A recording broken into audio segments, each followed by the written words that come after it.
Bonjour à tous et bienvenue sur Crypto Signal. Aujourd'hui, on va aller voir ce breakout actuel qui est en train qui s'est finalement matérialisé aujourd'hui, ou comment pourrait éventuellement se passer le week-end dans ce contexte-là, et puis quel est, on va dire, l'engagement des institutionnels sur ce mouvement. Voilà ce qu'on va regarder. Allez, intro.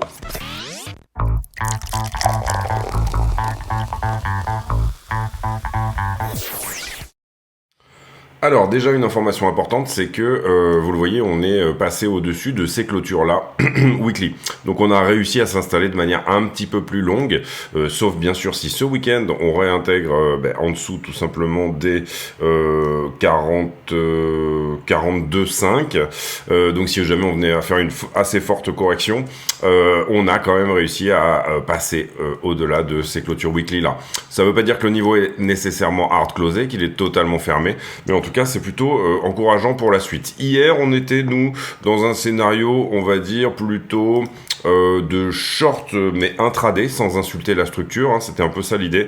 Et pour le moment on n'a pas eu vraiment de structure pour rentrer. Personnellement j'ai fait une petite tentative sur les 45,6 là par ici, mais qui n'est pas passé derrière, bien évidemment. En fait, le prix, vous allez le comprendre assez rapidement quand on fera la liquidité, est vraiment porté par les shorts, et donc du coup, les shorts se font liquider de manière successive, hein, par palier. Ce qu'on peut dire ici par rapport au daily, c'est que déjà on est à l'intérieur de cet imbalance là. Cet imbalance là, on va dire, n'a rien stoppé, hein. On est vraiment passé au travers assez facilement, donc ça c'est plutôt une bonne chose. Et il est plus que vraisemblable qu'on soit en train de récupérer cette daily là. Donc ça nous dit quoi? Ça nous dit on change de biais, hein, bien évidemment. On repasse ici plutôt haussier dans le momentum, sauf à dire qu'on vient à faire un double top. On a retracé quand même assez facilement, je dirais 90% de ce mouvement de baisse là, c'est-à-dire que dorénavant on va dire on va pas privilégier une zigzag, hein, comme ça, une ABC qui se fasse comme ça, à estimer déjà que cette correction n'est pas terminée, mais vous le voyez ici par exemple, vous pourriez voir ici une ABC, hein, on l'avait dit, avec un retracement très faible. Personnellement, je pense pas vraiment que ça soit le cas, mais on va voir. En tout cas, si jamais on venait à faire une correction ici, on va dire dans la zone entre 90 et 110% de Fibonacci de la baisse précédente, à ce moment-là, ça pourrait éventuellement nous donner plus une flat que une zigzag. Les zigzags sont normalement beaucoup plus fréquentes. Les flats, elles arrivent également parfois. Donc attention à un rejet dans cette zone-là. En revanche, si on passe au travers et qu'on redépasse 50 000 $, donc le 1.10, à ce moment-là, on évacue totalement l'idée d'une flat. L'idée d'une flat, comprenez qu'elle peut s'inscrire en gros entre les 90 et les 110% de Fibonacci de la baisse précédente. Ce qu'on avait dit également, c'est que dans cette espèce d'épaule, tête-épaule inversée là-dedans, on a une target qui tournerait autour de 50 000 $, justement. Donc là, il y a peut-être une confluence. Donc ça sera un bon endroit pour ceux qui sont en longue pour prendre profit éventuellement sur vos longues, au moins prendre un profit partiel, hein. Et bien évidemment le top précédent, enfin en gros voilà, dans la zone, n'oubliez pas de prendre des profits. Personnellement, moi j'avais un long depuis 38, j'avais un reliquat de long, c'est-à-dire un runner qui traînait, et je l'ai clôturé aujourd'hui, donc du coup comme ça voilà, je suis plus en position du moins sur BTC. J'ai encore des longues sur pas mal d'alt, à savoir alors il y a Avax, Avax, Axie Infinity et FitFi, donc Fitness Finance. Voilà, on va voir ce que ça donne. En tout cas, pour le moment, ça se passe plutôt bien, voire même très très bien. Néanmoins, ici, vous voyez, ça part assez fort. Encore une fois, on va regarder dans les plus petites time frames un petit peu ce qui s'est dit, et puis on va effacer les niveaux aussi. On va ensemble aller nettoyer un petit peu la chart, puisqu'on a pris pas mal de niveaux là-dedans. Ce qu'on peut voir en tout cas, c'est que vous le voyez ici, on avait une trend qui était relativement peu agressive, hein, celle-ci, puisqu'on avait latéralisé là, ici, là-dedans, et derrière ça pousse très fort, et du coup ça accélère même au niveau des trends. Vous le voyez ici, il y avait une trend 15 minutes, et elle est actuellement en train d'accélérer. Donc voilà, pour le moment aucune structure de retournement, ni quoi que ce soit, et on va dire à chaque top on est shorté, donc finalement le prix vient faire sa poussée pour venir sortir les shorts, tout simplement. Attention, parce que ça veut dire aussi qu'il y a du monde qui construit la position dans l'autre sens, hein, on va dire ça comme ça. Et là, ce qu'on peut voir également, c'est là, on avait parlé de cette 15 minutes pour éventuellement une continuation. Et puis ici effectivement l'accélération qui se fait, et pour le moment vous le voyez, la trend à aucun moment n'est perdue, l'agressivité de cette trend n'est pas perdue. Donc tout ça reste plutôt haussier. On va nettoyer les niveaux encore une fois. Alors qu'est-ce qu'on a pris? On a pris ça, je pense qu'on a fermé le daily qui est ici. Qui était là ici en bas. Est-ce qu'on l'a fermé? Oui, tout à fait, je sais pas d'ailleurs même pourquoi il est encore là. Et celui-là était fermé également. Ici, ça c'était plutôt une borne de range même, je pense qu'on avait mise. Donc ça on peut l'enlever, ça on peut l'enlever également. Dans les clôtures weekly, ouverture clôture, non, je pense qu'on peut garder à peu près tout ce qu'il y a. Ça, je pense qu'on peut également le virer. Ceci, on peut enlever ça également. Plus trop d'intérêt. Et puis, derrière, on est passé au travers de ce 15 minutes, ce 5 minutes. Ça, c'est un monthly, donc on le garde. Ça va nettoyer un petit peu. Et en gros, pour le moment, l'endroit où on est probablement en train de... Bah, c'est en haut de la figure un petit peu. Donc là, ici, qu'est-ce qu'on a? Le 4 heures est fermé, je pense, le orange. Oui, on l'a hard closé ici, donc on peut enlever également celui-ci. On peut enlever ce niveau blanc. Ça, c'était un niveau 1 minute, je pense qu'il est fermé aussi. Et ici... on avait quelque chose là, qu'est-ce que c'était? Je pense que c'était dans du 1 minute aussi. Voilà, pour le moment, ce qui rejette, enfin, ce qui semble rejeter du moins, c'est très exactement le point d'origine, ici à 48,2, et également ce niveau-là en 1 minute, qu'on va passer en 5 minutes, puisque en 1 minute, il est hard closé. Mais voilà, pour le moment, on en est à peu près là. Pareil, si on en vient à fermer ce niveau, eh ben, tout simplement, ça veut dire qu'on reste haussier. Je pense même qu'il est peut-être closé en 5. Ouais, il est closé. C'est pas une bougie de distribution, mais voilà, globalement, on est plutôt par là. Ça correspond au point origine, vous le voyez que j'avais mis ici, que vous allez voir ici. Point d'origine ici qui était et ben tout simplement quand on n'avait pas fermé ici ce niveau. Donc pour le moment on est en train de tergiverser un petit peu dans cette imbalance là. Je ne serais pas étonné d'un petit recoupement baissier. Bon, vous voyez d'ailleurs c'est un peu ce qu'on a, hein, 48,2, 47,4, petite perte de 7 ou 800 $ ici là-dessus. Sur de la petite TF, on va dire que c'est pas encore une vraie structure. On va voir déjà si cette trend-là est en train de tenir, mais c'est pas encore pour le moment une vraie structure avec une vraie définition. On a juste même pas un break de la structure en fait, si vous voulez. Hein. Si je regarde cette structure comme ceci, à ce stade, elle est toujours haussière. Le vrai break de la structure, on l'aurait potentiellement par ici pour éventuellement du short. Longué sur trend, là pour une continuation, je suis pas fan parce que j'irais plutôt celui qui veut aller chercher une petite continuation. Hein. J'irais plutôt chercher ça dans ces niveaux-là. C'est-à-dire en dessous de la trend. Vous voyez qu'on n'insulte pas non plus là ici, enfin on respecte tout simplement ce bas là. Également peut-être potentiellement pour du long aller chercher quelque chose là-dedans. Entre ces deux niveaux-là, il y a peut-être 47, il y a 200 $ de différence entre les deux. Ici, bah, ça vous permet d'ouvrir peut-être une position un peu plus importante, on va dire. Et là, ça vous permet, je pense que le niveau a du sens également pour un rebond. Cela dit, vous comprenez que du coup, les shorts vont se fatiguer à un moment, et également qu'il y a du monde qui prend les positions dans l'autre sens, là, bien sûr. Ça veut dire quoi? Ça veut dire que eh ben, tout ce qui est en ce moment long est gagnant, et qu'il y aura forcément à un moment donné, bien évidemment, un retracement. On va essayer d'évaluer à partir d'où il pourra avoir lieu. Vous voyez déjà que ce 5 minutes est intéressant, et ici j'ai le petit 1 minute qui tient en bas, là. Ce petit 1 minute qui tient, et puis là vous voyez qu'en dessous du prix également, enfin en tout cas pour de l'intraday, on a un petit quelque chose ici sur de la time frame, je dirais 15. Donc on va se le noter aussi. 15 minutes. Voilà, celui où je trouve qu'il y a pas mal de... Il y aurait peut-être un coup intéressant à jouer sur celui-là, et peut-être également sur celui-là, un petit peu plus bas. Cela dit, eh ben, cette espèce de montée larvaire, c'est une montée de liquidité. Vous le voyez ici, si je vous mets les bulles de liquidité, comme ça, on va mélanger un peu les genres. Hein. Aujourd'hui, on fait un peu différent. Vous voyez qu'à chaque fois on est shorté, le prix vient chercher juste les shorts, et puis ensuite il se ravise. Là, il revient chercher les shorts, il pousse un peu plus. Il y a une demande de spot, hein, il n'y a aucun problème avec ça.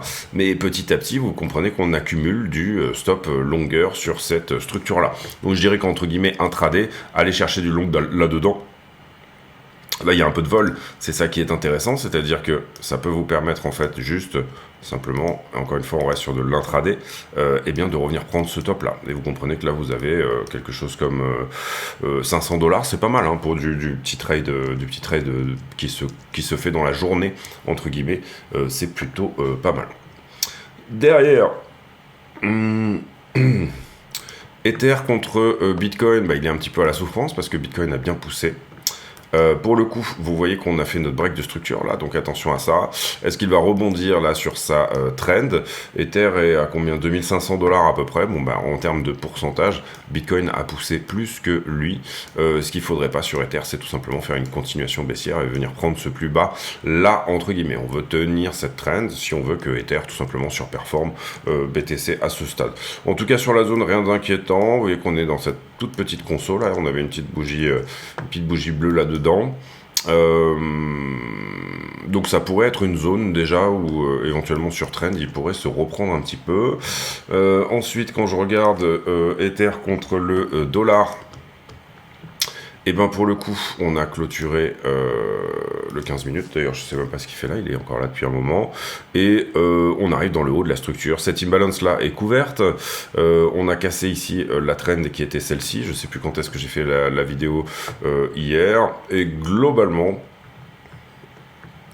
on est sur une belle continuation de la structure. Il y a un truc qui colle pas là, excusez-moi, je sais plus lequel c'était, ouais c'était plutôt ça, voilà ça c'est bien, BitGet, très bien. Oui, on avait dit qu'on avait cassé ça, effectivement, en termes de distribution, et que là, vous voyez que Ether tient très bien son momentum 15 minutes, celui qu'on avait mis il y a de ça plus de 24 heures, parce que je sors la vidéo ici un petit peu tard. On invalide sur Ether, et ça c'est une très bonne chose également, le scénario d'un flag, puisque vous le voyez, on dépasse ici la diagonale un petit peu de ce qu'on avait eu là, donc on peut éventuellement invalider le scénario ici de revenir perdre ce bas-là, en tout cas au travers de cette structure-là, c'est-à-dire un flag. Donc ça c'est plutôt une bonne chose. Attention parce que là, enfin attention, ici ben, on est déjà sur un niveau, hein, est-ce qu'il va rejeter ou pas? Pour l'instant il semble nous donner en tout cas quelque chose, on va le mettre en 4 heures. Voilà, mais Ether pour l'instant garde son momentum du move précédent. En daily, je pense qu'on clôture ça, je suis pas sûr. Oui, tout à fait. Ici, on l'avait gardé pour ça. C'était plutôt le haut de range même précédent. Et ici, 4 heures, support en 4 heures, résistance en 4 heures. Voilà, on a un peu nos zones. Il a très bien tenu sa trend daily, Ethereum. Et voilà, pour le moment, c'est pas mal de ce côté-là également. En ce qui concerne les altcoins contre Bitcoin, pareil, on a une cassure de trend, on l'avait déjà vu hein, également, et ici, on est en train d'attaquer le 4 heures. Ça, c'est une belle résistance, hein, il faut faire attention, vous voyez, 1, 2, 3, 4, 5, 6 fois, par 6 fois, elle a rejeté, et là, on pourrait même être quasiment sur à peu près le même endroit, d'ailleurs, même en 4 heures, je pense qu'elle a rejeté encore plus de fois que ça, mais vous voyez qu'on est peut-être en train de passer ce niveau. D'ailleurs, vous le voyez ici, je viens de me mettre dans la bonne time frame, et ben pour le coup, ça, on est obligé de le passer en daily. Ça vous donne un signal que c'est pas juste peut-être une prise de liquidité au-dessus de ce niveau-là, etc. Bon là, on parle pas trop de prise de liquidité puisque on va dire qu'on mesure plutôt un indice, mais on avait parlé également ici d'une épaule tête-épaule inversée, etc. Et là, pour le moment, elle est plutôt en train de casser, donc on est plutôt sur une jolie structure de retournement. On va voir si ça casse vraiment, si ça passe vraiment au travers. Mais si on arrive à choper encore un petit peu de momentum sur les alts, je dirais qu'on a une belle structure de retournement au travers de cette épaule tête-épaule inversée. Vous mettez toujours la ligne de coude d'une aisselle à une autre. Jolie cassure en tout cas. Ça accélère pas forcément énormément à la cassure. Hein. On n'est pas non plus dans une... c'est pas des niveaux d'alt season. Moi, j'aurais pensé vraiment que si Bitcoin réintégrait les 40 000 $, qu'on aurait une alt season un peu plus péchu que ce qu'on a eu. Pour le moment, c'est pas vraiment le cas. On va calculer la target de cette ETE, mais c'est probablement un nouveau plus haut. Largement en dessous. Hop, et donc si on casse, si on arrive vraiment à passer au travers, oui voilà, ça nous emmènerait vers 458, donc du coup ça irait dans l'idée que cette correction sur les alts ici a été finie et qu'elle a été faite en ABC. Voilà. La structure de Hybit nous a bien parlé, je trouve. C'était un peu un test d'essayer de regarder un peu sa structure, entre guillemets. On a, vous le comprenez, un ETF qui du coup ne cote, c'est comme si Bitcoin ne cotait que pendant les heures de Wall Street, hein, en fait. C'est plus ou moins, on a la cote, ici on a Bitcoin sur les sessions américaines, en fait. Et ce qu'on peut voir, c'est que déjà on est passé au-delà de cette imbalance-là. On avait noté, alors je crois que c'était dans la vidéo affiliée d'hier, c'était pas dans la vidéo publique, mais une possible tas-séance ici. Structure d'une tas-séance, c'est finalement le report de toute la figure au point de cassure. Et donc si on regarde IBIT comme ça, on se dit qu'il y a peut-être encore un petit peu d'upside à prendre au travers de la structure, encore une fois, de l'ETF BlackRock. Je vais pas analyser les gaps parce qu'il y en a tous les jours et donc du coup, enfin voilà, ça serait pour moi, ça apporte pas vraiment des informations extrêmement intéressantes, d'autant plus que j'ai pas vraiment l'impression qu'on vienne les fermer et ceci, cela. Mais par contre, du coup, un petit peu plus d'upside. Alors, admettons qu'on aille vraiment à la target.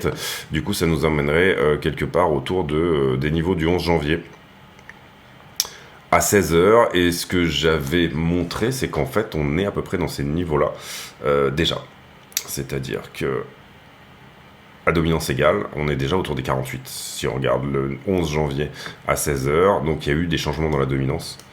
Si on regarde le 11 janvier, on va y arriver, à 16h, février, 31...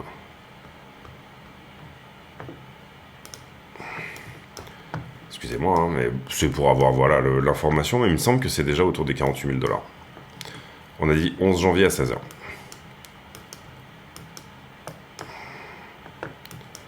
Désolé, hein, mais on est obligé de rester en 15 minutes pour avoir quand même la bonne heure.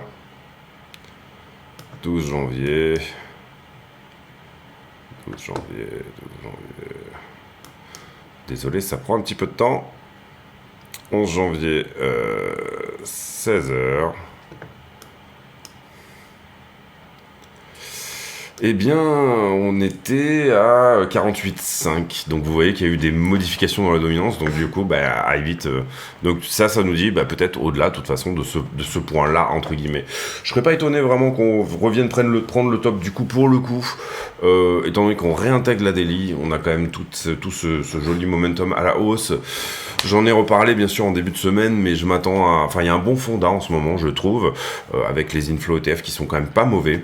Et puis avec en même temps aussi, je pense qu'on va avoir un bon CPI, et c'est pour dans 2 ou 3 jours, mardi prochain je crois, et je pense que le CPI va être bon. Allez, on attaque sur la news, structure de IBIT, etc. Oui, voilà, ça ira pour la partie technique. On attaque sur la partie news. Alors, ici...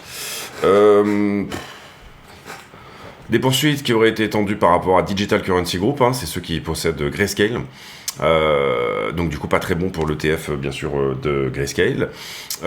C'est peut-être pour ça qu'ils ont des frais aussi importants, hein. Peut-être qu'ils ont beaucoup de frais d'avocat par rapport à ça.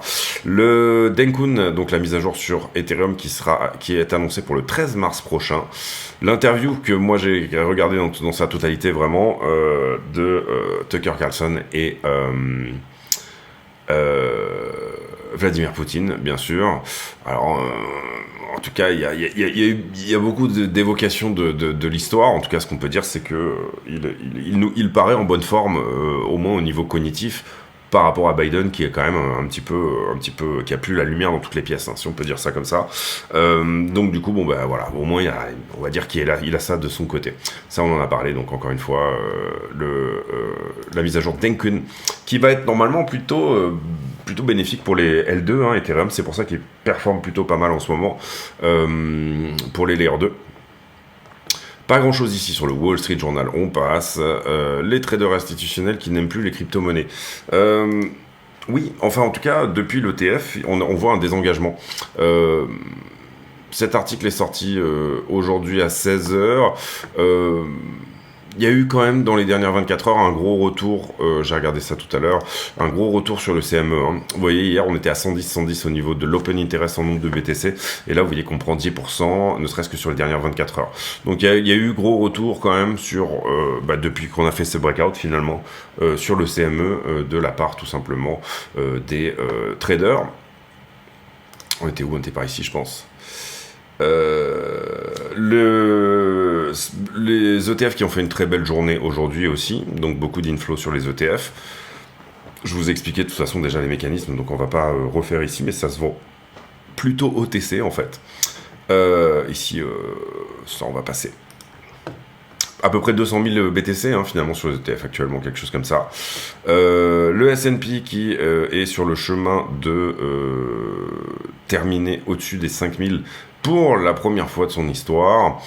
Et il y avait un autre article que du coup, je sais pas pourquoi je l'ai passé dessus, mais c'était un peu dans mon idée. C'était dans mon idée en tout cas de le regarder. Bon, c'est pas grave. C'était ça, pardon. Aujourd'hui, on a eu des chiffres d'inflation qui était finalement une sorte de révision du CPI, si vous préférez. Et on nous avait dit que les prix avaient augmenté de 0,3% en month over month au mois de décembre. On ne parle pas du CPI du mois de janvier, qui va sortir bientôt. Et la révision a été faite, et finalement, on n'est qu'à une augmentation de 0,2. Donc le marché l'a très bien pris. Le fait que, en ce moment, l'inflation diminue signalerait finalement, peut-être potentiellement, un atterrissage en douceur.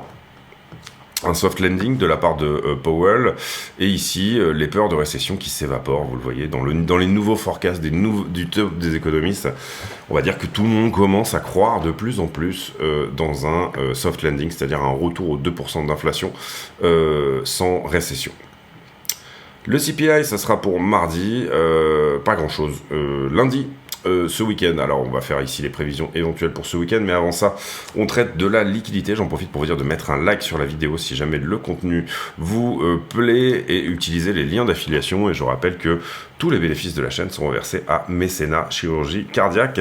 Et cette année, alors il faut que je fasse la vidéo dessus, j'attends les retours finalement de leur retour, les retours de Mécénat Chirurgie Cardiaque, pour vous donner des nouvelles de l'enfant qui a été opéré finalement grâce à vous.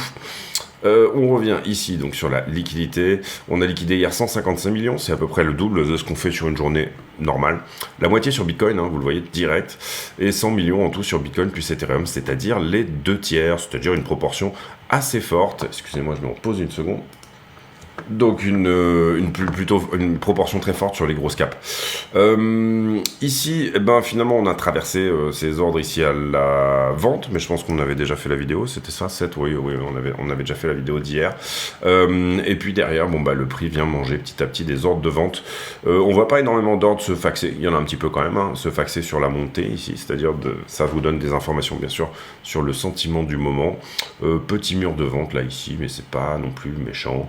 36 bitcoins, 182 bitcoins à 48 513. 48 513 qui correspondait finalement, vous l'avez vu tout à l'heure, à la target éventuelle qu'on pourrait avoir sur IB, tant et si bien que 20h17, on va voir ici sur la session, sur la session actuelle, si jamais Bitcoin est capable d'y aller. Les marchés en levier. Eh bien, hier on avait dit attention, on prend du long sur cette montée, mais surtout on a une grosse anomalie de funding sur le top ici à 45,2. En l'occurrence, le prix est venu derrière chercher. Attention sur ces zones importante en termes d'open interest. Assez souvent, le marché a tendance à refuser d'aller aussi haut que les 9 milliards d'open interest. Donc attention à ça. Ça, c'est pour moi, c'est vraiment une des infos que je qualifierais de la plus baissière du moment. On va dire ça comme ça. Puisque maintenant qu'on a sorti du monde en haut, il s'agirait peut-être de sortir du monde en bas pour déleverager un petit peu. Cela dit, vous le voyez ici, j'ai un prix qui augmente, j'ai un funding qui descend. Alors, il y a des liquidations ici chez les longs, on les voit un petit peu, avec l'open interest, mais l'open interest est loin d'être revenu à ses niveaux initiaux, celui d'avant la montée qui sont là. Donc du coup, j'ai un open interest en montée, j'ai un prix en montée. Par contre, sur la fin, ici, vous le voyez, j'ai un funding qui descend, ce qui me fait me dire que on est encore shorté à nouveau sur ce top-là. Il y a un moment où on aura quand même du short sur le top et où ça va se retourner. Là, vous voyez, d'ailleurs, je le mets quand 1 pixel parce que, en fait, ça commence ici, si vous préférez. D'accord ? Ici c'est vraiment là que commence cette divergence entre le funding et le prix. Normalement, le prix en augmentant devrait clôturer des shorts, donc le funding devrait augmenter, puisque ça augmente, ça diminue la proportion de shorts sur le funding, et vous voyez ici que c'est pas le cas, c'est-à-dire qu'on a plus de shorts, on a quand même du short qui est rentré sur ce mouvement. Mais ça commence plutôt à partir de là, donc peut-être que le squeeze a déjà été fait, entre guillemets. Derrière, quand j'étais en haut de ça, il y avait encore du squeeze à faire, et on l'a fait une nouvelle fois derrière. Donc là, je mets le point en haut, parce qu'on sait qu'il y a du short dans cet endroit, mais attention, ça pourrait tout à fait se modifier. Vous voyez d'ailleurs qu'il y a une petite inflexion vers le haut du funding malgré une diminution du prix. Donc ça vous dit également que en gros, on va le mettre hein, pour vraiment. Mais il y a aussi du long à venir sortir ici, mais peut-être plus que ce qu'on a plus ou moins déjà nettoyé. Voilà, c'est ça que je veux dire. Je voudrais pas faire une vidéo trop longue, donc on va pas non plus trop détailler tout ça. Bulle de liquidité, ben on en a déjà parlé, hein, ça bouffe ici en haut. Globalement, quand même 860K à venir, puisque le delta shorter-longueur est fortement chargé en long, hein, tout simplement. Ici, même chose sur Ether, on a une jolie poche de liquidité ici, juste sur le dessus. Très belle poche de liquidité ici également à 2400. Plus de long que de short. Ici, il y a vraiment, je trouve que c'est bien dense, c'est plutôt joli. Et là, vous voyez qu'en haut également, c'est bien dense, c'est plutôt joli. Donc, on va peut-être à nouveau se réintéresser un petit peu à de l'intraday sur Ethereum, parce qu'il propose quand même des choses, je trouve. Derrière, vous voyez ce phénomène hein, sur la One Week. Hop, on vient chercher à chaque fois tous les shorts, qui se présentent sur la route. Ce faisant, bien évidemment, on enclenche du long. Vous voyez maintenant que cependant, le funding n'est pas dans des proportions incroyables, 0,01. On va dire que c'est quelque chose de relativement habituel. Donc ça veut dire que les longues, ceux qui rentrent en longue, ont quand même tendance à prendre leur profit sur la route. Un sentiment plutôt dégradé qui, finalement, permet quelque part cette hausse, tout simplement parce qu'on n'est pas trop chargé sur les leviers. Si en revanche on vient à se retourner, c'est 41 200. Ça fait un moment qu'on regarde ce niveau. Si on venait à se retourner, ça serait potentiellement l'endroit où la structure pourrait venir nous faire un higher low si elle devait le faire. Donc voilà, encore un petit peu de monde, vous le voyez au-dessus, hein, là, est-ce qu'on va venir les chercher ou pas, ou est-ce que le prix va se mettre. Personnellement, je regarderai surtout les trends, hein, les pertes de trends et ce genre de choses actuellement. Ether, c'est un petit peu la même chose. Vous voyez qu'Ether, il a des choses à venir faire au 2330. Pour le coup, un peu dans le milieu, là, il a été pas mal longué, contrairement à Bitcoin, qui est plutôt des choses à venir faire en bas. Il y a une petite poche de liquidité, effectivement, ici à 44,5. Poche de liquidité qui, d'ailleurs, est fraîche, hein, contrairement à ce qui s'était fait là-dedans. Là, vous voyez qu'on est plutôt à 3, 4, 5 jours, alors que ici, c'est des positions qui datent de hier ou avant-hier. Plus la liquidité est fraîche, plus elle est attirante, on va dire, pour le prix, puisqu'elle est encore là, tout simplement. On va sur le prix, on fait la conclusion de cette vidéo sur des plus petites time frames. Alors, en l'occurrence, on va dire que ce push est intéressant. Je pense que... alors oui, on voulait parler de l'investissement institutionnel aussi, donc j'ai parlé du CME. Ce qui est vraiment intéressant ici, je trouve, c'est que les minières sont en train de pousser très très fort. Donc ça veut dire qu'il y a un retour des institutionnels. Hier, ma vision des choses était vraiment de dire, mais le CME est en train de perdre beaucoup de monde, on est en train de perdre du monde sur les instituts. Vous le voyez ici, CleanSpark, excusez-moi, je mélange, mais je parlais des minières ici, CleanSpark plus 32, Riot plus 10, MicroStrategy, c'est pas de la minière, mais voilà, Marathon plus 9, l'action Coinbase qui reprend 6%, qui remonte à 140. Ce que je veux dire par là, c'est que il y a quand même un engagement institutionnel, et on l'a vu également le IBLC, qui était un autre ETF blockchain, en fait, finalement, de BlackRock, qui a pris également 8 et quelques pourcents. Ça sous-entend qu'il y a du volume, d'accord ? Donc ça, c'est important. Les institutionnels, potentiellement, sur cette journée du vendredi 9 février, sont quand même revenus en force. Et là où on avait la lecture qu'effectivement, ils étaient potentiellement en train de se désintéresser, et que malheureusement, on avait cette lecture que, d'une certaine manière, c'était plutôt du retail, hein, qui était en ce moment, ou en tout cas du trader, pas sur le CME, c'est ça que je veux dire, sur les exchanges, hein, en gros. Et voilà, les choses que je qualifierais de potentiellement baissières, c'est qu'on est vraiment sur des niveaux où en général on vient refuser le levier. Alors, est-ce que le prix est en train de nous maturer les nouveaux niveaux, on va dire ça comme ça, de maturer les nouveaux niveaux d'acceptation d'open interest, c'est-à-dire que j'ai ici par exemple des firmes, on va dire les firmes crypto se portent bien, etc., etc., etc. J'ai des market makers, j'en ai de plus en plus, admettons. Et donc du coup, effectivement, on ne rentre pas ou on n'a pas la possibilité de déleverager sur une borne haute. C'est tout à fait possible, mais en tout cas, en général, quand on est chargé à ce point-là, vous voyez ici d'ailleurs la traîne, hein, depuis les novembre, hein, les plus bas. que finalement on prend énormément d'open interest. Et voilà, ce que je veux dire par là, c'est que attention à ce type de mouvement-là. Hein. Quand on fait un mouvement très sharp en haut comme ça, comme on est en train de faire ici, vous voyez, et ben attention à ne pas traîner et nous faire ce qu'on appelle un Bart Simpson, y compris sur l'open interest. Hein. Ici, ça voudrait dire revenir sur des niveaux plus acceptables, autour des 7 ou 8 millions. Voilà, ça c'est ce qui m'embête un petit peu sur cette hausse. Et également, moi, je préférais avoir des spreads qui sont de l'ordre du positif, et en ce moment, on est dans des spreads négatifs. Ça veut dire qu'on est beaucoup sur, finalement, du marché de dérivés, du marché de liquidité, plus que sur vraiment un marché de spot et d'achat au spot. Ils sont passés temporairement négatifs il y a de ça une heure, positif, pardon. Mais alors ça a été une petite fraction de seconde. Donc voilà, sur le prix, j'aurais tendance à dire, on peut tout à fait dans la continuation aussi, encore une fois, tant qu'on tient un petit peu les momentum et toutes ces choses-là à la hausse, c'est-à-dire les trends, hein, finalement, personnellement, en tout cas, moi, voilà, pour du retracement, hein, en tout cas, à la première structure que je vais voir, du moins en 15 minutes, assez propre, et ben du coup, je vais shorter. Là, j'avais tenté un short, moi, je pense, ici, sur cette zone-là, je crois qu'on était par là, voilà. Sur cette zone-là, en gros, donc à la prise de ce point-là, au début il est parti dans le bon sens, et puis finalement je me suis fait sortir un peu comme tout le monde, j'ai envie de dire. Et vous comprenez que ici, comment expliquer ça ? Quand vous prenez du short comme ça, un peu en contre-tendance, l'idée c'est de ne pas insulter la structure, d'accord ? Il n'y a aucun problème à jouer du contre-tendance à partir du moment où vous n'insultez pas la structure. C'est-à-dire vous ne vous dites pas, là je suis à l'endroit très exactement, pile où on va se retourner, etc. Vous n'insultez pas la structure, vous essayez de prendre profit. Alors moi j'ai pas touché malheureusement, parce que mon premier profit, il était à peu près quelque part sur la trend ici. Et puis derrière c'est l'endroit également où vous vous mettez à VE, vous laissez tourner un runner, et là pour le coup, étant donné moi qu'on n'a pas touché, on va dire mon profit, puisque vous le voyez, on n'est pas revenu retester finalement la trend initiale ici, hein, à quelques centaines de dollars, mais bon, ça n'a pas touché. Et voilà, ce que je voulais dire par là, c'est quand vous faites du contre-tendance, déjà la taille de position doit être en fonction, mais quand vous faites du contre-tendance ici, l'idée c'est de ne pas insulter la structure. Par exemple, typiquement ici, vous voyez la petite, si vous preniez la petite structure de retournement sur du 1 minute, 5 minutes, etc., venez prendre vos profits finalement quelque part là-dedans.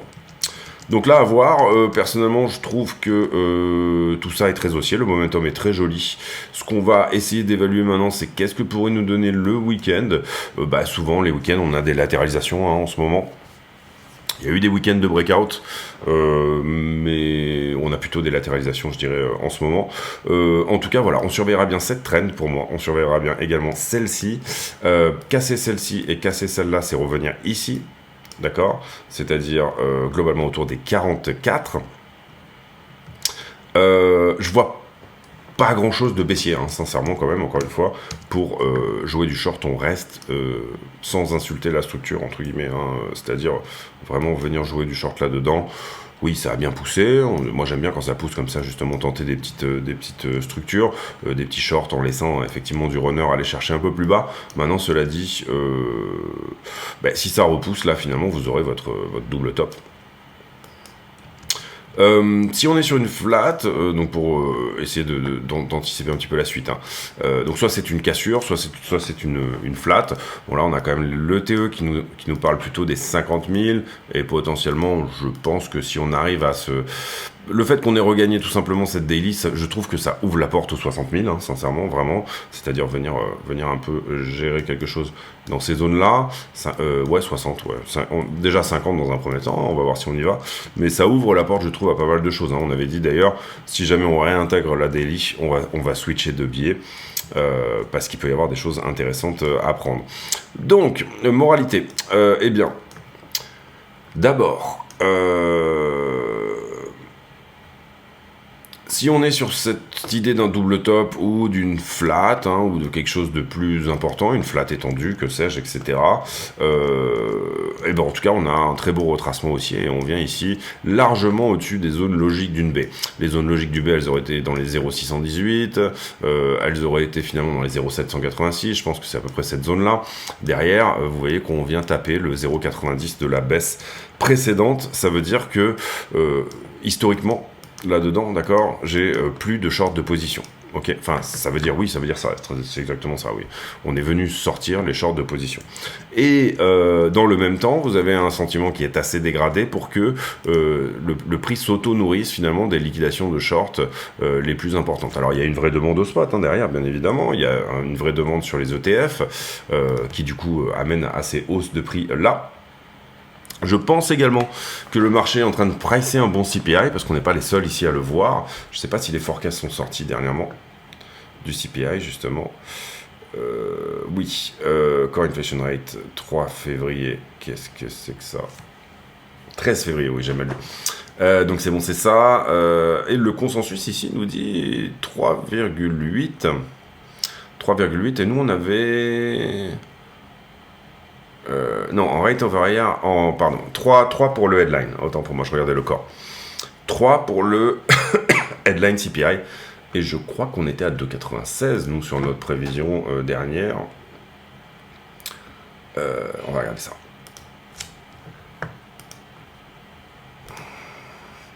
Donc, le consensus serait sur un bon CPI, bien évidemment aussi. Et on était à, c'est à 2,95, 2,96. Donc 3, oui, ça serait tout à fait possible. Alors, dans le meilleur des scénarios, on arrive, sans plomber l'économie américaine, et la nôtre, à regagner les 2% d'ici juin. Ce qui serait extrêmement baissier, enfin extrêmement haussier pour tout le monde, et ce qui serait extrêmement baissier pour l'inflation. On arriverait à grappiller ce dernier pourcent, finalement, dans les 4 mois qui arrivent. En revanche, si on continue sur ce plateau des 3%, c'est pas très bon. Est-ce que Powell va pivoter tout de suite dès qu'on sera à 2%? Oui, et pour moi, il va même pivoter avant. Maintenant, c'est mon avis, ça n'engage que moi. Mais pour moi, il va même pivoter avant. C'est-à-dire qu'on pourrait avoir droit à un pivot en mars, si ce n'est un pivot en mai, si on a des bons chiffres, encore une fois. 3, ça serait très bon, j'aimerais bien qu'on soit en dessous, j'aimerais bien qu'on soit même autour des 2,8 ou quelque chose comme ça, que ça soit vraiment de la bonne nouvelle, parce que ça fait plaisir de voir nos portefeuilles monter, bien évidemment. Donc voilà, le fait qu'on réintègre cette daily, encore une fois, est vraiment une très bonne chose, on va dire. Derrière... est-ce qu'on évacue totalement l'idée d'une correction plus importante, et ce sur quelques mois? Je ne pense pas qu'on puisse quand même aller jusque-là. Cela dit, vraiment, on a quand même identifié ici du bon fondamental et encore une fois des bonnes choses. Vous voyez ici qu'on est en train le prix est en train de s'expandre. C'est pas une compression, vous le voyez, en tout cas depuis qu'on regarde autour du 2 décembre, on a une forme d'expansion comme ça. On va voir ici, est-ce que ça viendrait pas nous toucher quelque part par ici, 53 par exemple. J'ai pas mal parlé de ces possibilités également de figures, d'élargissement symétrique de sommet, on appelle ça comme ça, un mégaphone, certains l'appellent un mégaphone. Assez souvent on revient toucher donc une troisième fois le top, on fait une correction. Donc on sera attentif à ça si jamais c'était le cas. On fait une correction jusqu'à la mi-chemin. C'est pas une bonne figure chartiste au sens où elle est à 50-50, c'est-à-dire j'ai 50% de chance d'en sortir par en haut et 50% d'en sortir par en bas. Mais en tout cas, si on voit quelque chose dans ce genre-là, et après rebond, ça sent très très bon pour aller au 60K. Vraiment très bon, peut-être même un peu plus. Puisque cette figure elle se mesure comme ceci, vous prenez l'amplitude totale de la figure que vous reportez au point de cassure, donc ça, et bien sûr l'endroit où on casse peut éventuellement dépendre de tout ça, et là vous voyez que j'avais mis une target provisoire parce qu'on ne sait pas du tout pour l'instant où ça peut casser et si même cette figure va se concrétiser, mais ça rentre dans le viseur des 50K, des 60K pardon. Donc pourquoi pas. Maintenant, sincèrement, il s'agit de changer de biais là, sauf si on a un vrai retournement très rapide ici, c'est-à-dire qu'on redescend aussi vite qu'on est monté. Alors là, auquel cas, c'était une magnifique prise de liquidité. On avait eu finalement ici une A, une B et une C, qui ressemble beaucoup à ce qui était finalement là-dedans, relativement décevant en termes de rebond de B, on va dire. Et ce qui voudrait dire que là on est vraiment sur juste de la prise de liquidité, on est monté très fort tout simplement pour redescendre aussi fort derrière. Attention à ça, parce qu'il y a de la liquidité en dessous et parce que en termes d'open interest on est vraiment haut.